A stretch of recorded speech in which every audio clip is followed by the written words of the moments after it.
At just 19 years old, I am already fighting battles that most people couldn't even imagine. My life has been a constant struggle since the day I was told I would never see out of my left eye. Again, a permanent blindness that shaped every moment of my existence. Growing up with this disability wasn't just about learning to adapt. It was about surviving in a world that felt like it had turned against me. Every step outside my home became an obstacle course filled with unseen dangers, sharp edges of furniture, low-hanging branches, door handles at awkward heights, and countless other hazards lurking where I couldn't see them. It wasn't just inconvenient, it was terrifying. Each day brought new bruises, each bruise a painful reminder of how unforgiving the world could be for someone like me. But what made it worse was knowing that these marks on my body weren't just physical scars. They carried the potential to ruin my life entirely if someone misinterpreted their origin. The truth is, living as a partially blind person means constantly colliding with the world around you. No matter how careful I try to be, accidents happen, bruises bloom across my skin like dark flowers, spreading over my arms, legs, and torso. These injuries aren't just painful reminders of my clumsiness. They're also silent witnesses to the chaos of navigating life without full vision. To anyone who doesn't know me, those bruises might look sinister, almost intentional. And that's exactly where the real danger lies. In a society quick to judge, those unexplained marks can easily become evidence of something far more insidious than mere clumsiness. The thought of being accused of something I didn't do sends shivers down my spine. What if someone decided I was a victim of abuse? What if they called the authorities based on nothing but assumptions? Those fears weren't hypothetical, they were very real, and they haunted me daily. One particularly bad week stands out vividly in my memory. I woke up one morning to find yet another massive bruise blooming on my thigh, courtesy of walking into the edge of a table the night before. As I stared at it in the mirror, frustration welled up inside me. How could something so trivial feel so catastrophic? That same day, while heading to class, I accidentally rammed my shoulder into a metal railing outside the university building. By the time I reached campus, fresh pain radiated through my body, and I knew there would be more ugly blotches by evening. Little did I know those bruises were about to take center stage in a nightmare I couldn't have anticipated. A classmate glanced at me during our lecture, her eyes narrowing suspiciously as she noticed the discoloration peeking out from under my sleeve. At first, I dismissed her gaze, chalking it up to curiosity or concern. But deep down, I couldn't shake the feeling that trouble was brewing. My heart raced as I realized the precarious position I was in every bruise, and my body suddenly felt like a ticking time bomb waiting to explode. What made everything worse was the fact that no one seemed to understand the reality of my condition. They saw the surface, the bruises, but failed to grasp the deeper story behind them. For me, those marks weren't signs of weakness or neglect. They were badges of resilience, proof that I refused to let my disability define me. Yet to others, they painted a completely different picture, one that threatened to spiral out of control and drag me into a web of accusations and mistrust. The stakes were higher than ever, and I knew I had to tread carefully. One wrong move, one misplaced assumption, and my entire future could crumble before my eyes. During one of our classes on identifying signs of abuse, I found myself in a moment that would later haunt me. The teacher had just emphasized the importance of recognizing patterns of bruising as potential indicators of domestic violence. She mentioned how constant bruising should never be ignored, especially in vulnerable populations. Wanting to contribute, I hesitantly raised my hand and shared my own experience, not out of self-pity, but to highlight an essential truth. Not all bruises are the result of abuse. With a deep breath, I rolled up my sleeve, revealing the colorful patches scattered across my skin. These, I said quietly, are from running into door handles, railings, and furniture because I'm blind in one eye. I hoped for understanding, maybe even empathy. Instead, that simple act of vulnerability became the spark that ignited a firestorm. At first, the room fell silent, and then came the nods of acknowledgement. The teacher agreed with me, reinforcing the point that we must always speak to adults before jumping to conclusions about abuse. It felt like a small victory, a rare moment where my disability was seen for what it was, rather than something sinister. But little did I know this very moment would become ammunition for someone else's twisted agenda. Kay, a classmate whose name now sends chills down my spine, watched everything unfold with quiet intensity. What started as curiosity soon morphed into something far darker. Rather than seeing my explanation as a learning opportunity, she seized it as a weapon. Within days, rumors began swirling around campus whispers that I might be hiding something more sinister behind those bruises. Each glance from her direction felt heavier, colder, until I realized too late that Kay wasn't interested in helping me. She was building a case against me, twisting my openness into suspicion and turning my life upside down. That single classroom discussion, meant to educate us on compassion, instead marked the beginning of my descent into chaos. It was late at night when the sharp knock on our front door shattered the quiet of my home. My heart sank as I opened it to find 2 police officers standing there, their faces grim and unreadable. They had received a report filed by none other than Kai that I was being physically abused, based solely on the bruises they'd seen covering my body in class. The accusation hit me like a freight train, not just because it was false, but because it threatened to unravel everything: my reputation, my family's peace, and even their standing in the community. As the officers stepped inside, my parents were roused from bed, their faces pale with confusion and fear. Questions flew back and forth as the cops inspected every corner of our house, searching for evidence of abuse that didn't exist. It felt surreal, like living through someone else's nightmare. Every word spoken carried an undercurrent of tension, each glance exchanged between my parents heavy with unspoken dread. What if this got out? How would people see us? Would my father's job be jeopardized? These thoughts swirled in my mind as the weight of Kay's betrayal settled over me. The investigation stretched on for hours, leaving behind a trail of unease. Though no signs of abuse were found, the damage had already been done. Neighbors must have heard the commotion. Rumors spread faster than wildfire in our small town. Friends began calling, asking cautious questions cloaked as concern, while others whispered behind closed doors. For days afterward, my mother couldn't look at me without tears welling up in her eyes, not out of anger, but out of sheer helplessness. She feared what might happen next, knowing how cruel public judgment could be. And all because Kay, someone who should have understood after that classroom discussion, chose to weaponize my vulnerability instead. Her actions weren't just reckless, they were devastatingly personal, plunging my family into chaos we never deserved. The first time the police arrived at my doorstep, it felt like a scene ripped straight out of a nightmare.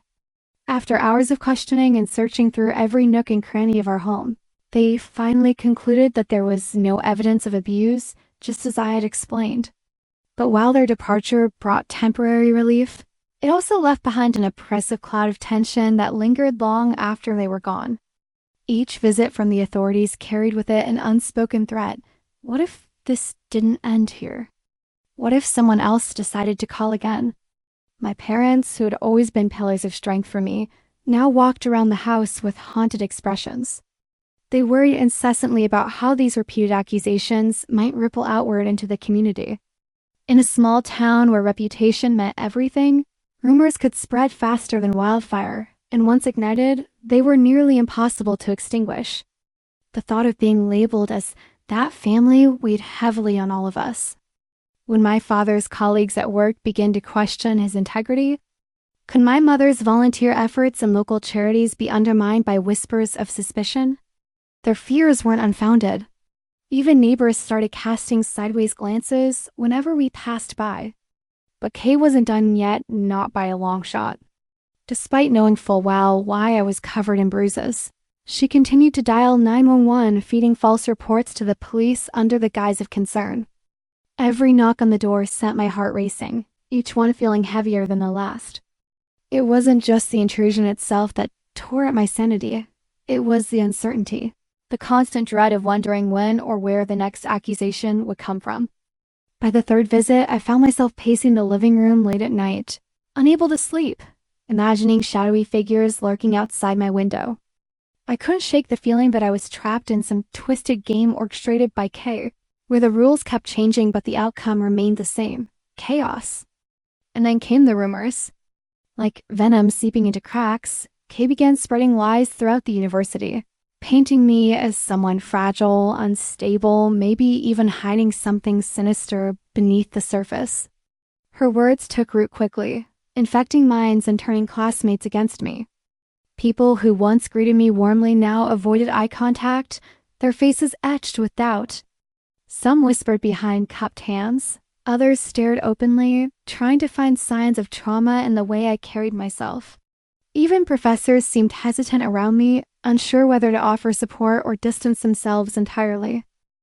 Every day became a gauntlet of judgmental stares and hushed conversations. Walking down the hallway felt like navigating a minefield, never knowing when another explosive rumor would detonate.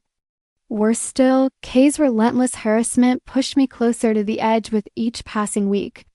I tried to convince myself that none of this mattered, that I should focus on my studies and prove her wrong through sheer determination. Yet, deep down, I knew the damage was already done. Each bruise on my body had transformed from a harmless mark of clumsiness into a weapon used against me, symbol of vulnerability turned toxic. The emotional toll was unbearable, leaving me teetering on the brink of collapse. How much more could I endure before breaking completely? When the university decided to transfer Kay to a different lab group, I allowed myself a fleeting moment of hope. Perhaps this was the end of her relentless harassment. After all, she wouldn't be able to see me or my bruises any more problem solved, right? How naive I was! What should have been a resolution only marked the beginning of an even darker chapter in this nightmare. It quickly became clear that Kay wasn't going to let go so easily. She had made it her mission to destroy any semblance of peace I had left, and nothing not logic, not consequences would stand in our way. The first sign came when rumors began swirling around campus again, whispers that I was still being abused despite the police clearing everything. Then, one day, Lily, the only classmate who knew where I lived, warned me about something far more sinister. Kay's family was getting involved. Apparently, Kay had convinced her mother to hunt me down, hoping to pressure me into dropping the charges against her. Except there were no charges to drop. It was the police pursuing legal action, not me. Still, Kay's desperation knew no bounds. Her mother started driving around my town, armed with fake directions from Lily's cousin, determined to find my house and confront me herself. The thought of them showing up at my door sent chills down my spine. Lily, bless her heart, refused to give them my address, even as Kay's family bombarded her with texts and calls. To protect both of us, she deleted our conversation history and informed the university, providing printed screenshots as evidence. Security measures were ramped up. I now had escorts to and from my car, which was parked under constant camera surveillance. But the fear lingered. Every knock on my door, every unfamiliar car passing by, felt like a potential threat. Kay's obsession had spilled over into madness, dragging innocent people like Lily into her chaos. And for what? A vendetta built on lies and misplaced aggression. Just when I thought the nightmare couldn't get any worse, Kay's obsession escalated to a level that felt almost surreal. Her family, now fully entangled in her vendetta, began scouring my town, desperate to uncover where I lived. Armed with vague details from Lily's cousin and fueled by misplaced rage, they drove around aimlessly, hoping to stumble upon me or someone who could lead them to my door. It was as if they had turned into characters from a psychological thriller, their actions growing more unhinged with each passing day. The worst part? They weren't just after me. They targeted Lily too, bombarding her with relentless texts and calls, demanding my address. Their messages grew increasingly aggressive, laced with thinly veiled threats about what would happen if she didn't comply. Lily, bless her soul, became an unwilling soldier in this war against harassment. She refused to give in, even under immense pressure from both Kay's family and her own relatives, who were caught in the crossfire.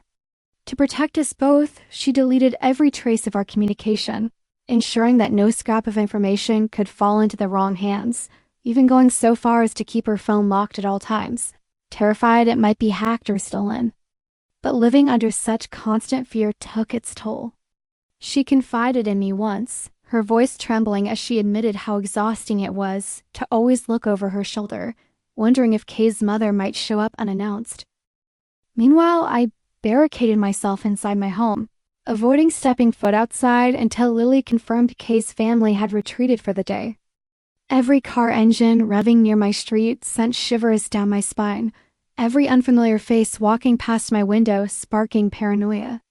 Even though the university tightened security measures and monitored Kay's movements closely, there was no escaping the suffocating dread that followed me everywhere. This wasn't just harassment anymore, it was a full-blown invasion of privacy, one that left scars deeper than any bruise ever could. Finally, justice seemed to catch up with Kay, or so I thought. After her relentless string of false reports and harassment, she was officially charged with misuse of police resources and stalking. The university swiftly moved to expel her, suspending her access to campus facilities while they awaited the finalization of her charges. It felt like a weight had been lifted off my shoulders. Surely this would mark the end of her toxic campaign against me. But as it turned out, this wasn't an ending. It was merely another chapter in the chaos she had unleashed. Kay's family, unwilling to accept defeat, doubled down on their threats, escalating their behavior in ways that left me constantly looking over my shoulder. Despite knowing that cameras monitored my every move at school and security escorted me to and from my car, I couldn't shake the feeling that danger still lurked just beyond sight. Jia han kei keng che dung lei wai li ki dwekwe ten henji quirky bt diri zut higher jianku viekti san. Lizi kwana turn vvi hive and teen tam ft. Nt lane lily bao cho t bitrang md ckgcc jing fight fa kang zom kung cmp thang tin via ginyi nasieti. Kind si jiahan ti fi tong chi sing an nin. Chung tia peep jate them h thung camera gm sat 24/7. Bao ggm sithit bugiem ter chak sieke na ggm bo mgi han vibe. Kidwahu ggc gile lambing cheng. Nang di ko bao nu lmp bo vsi cheng nia. Nas di hai vm mun li vao. Tingning gok and gotch trong tam. Mu ting yang elingoi sieka. Spi mi shik zi. Chimrai sai. Ingang na vao bang kiem hu kain ti kung thung. Hunt hot ji. Ti thum kai fu mt non vien bo vm ji her tong im shen. Ki di chayan jir kuk yua game factine p vertrong hcc. Dv nung bong ma du ke vajia han si ta tu radi jiang na kang the ba juan kan. Hon ton. Kwak san sia tu geg ke jung nan. Mt vong lap vien tun sia sfong. Thavalo yu.